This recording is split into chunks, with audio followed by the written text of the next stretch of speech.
你好，我係 Isabella，我哋依家一齊嚟睇下2025年3月24日至2025年3月28日嘅香港股市市場分析同預測。港股喺見到今年高位之後，開始有整固需求，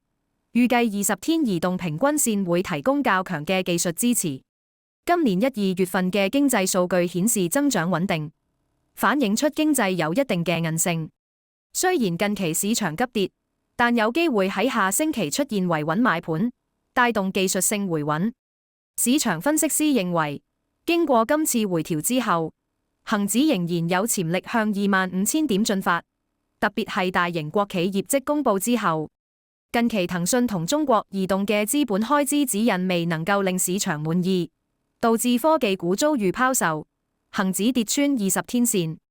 市場預計下星期會喺23,000至24,000點之間整理，趁機等待大型國企業績嘅出爐。雖然市場成交持續回升，但投資者要保持謹慎，因為近期股市升勢過急，短期內可能會面臨進一步調整風險。中央政府明確將焦點放喺內需刺激政策，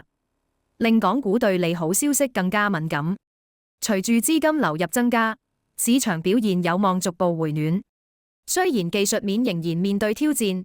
但如果恒指可以企穩喺10天線附近，將可能為市場反彈奠定基礎。不過，關稅風險同聯儲局利率政策仍然存有不確定性，市場要留意潛在嘅下行壓力。而家港股已經進入業績期，多隻股份喺財報公布後受到壓力，恒指失守10天同20天線。雖然部分傳統股份有機會回升，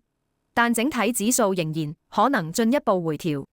隨住市場波動加劇，投資者要保持謹慎，適時調整投資策略。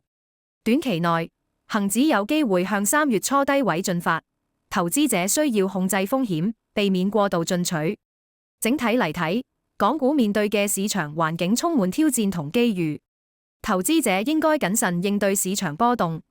靈活調整投資策略，以應對潛在風險，同時把握即將出現嘅機會。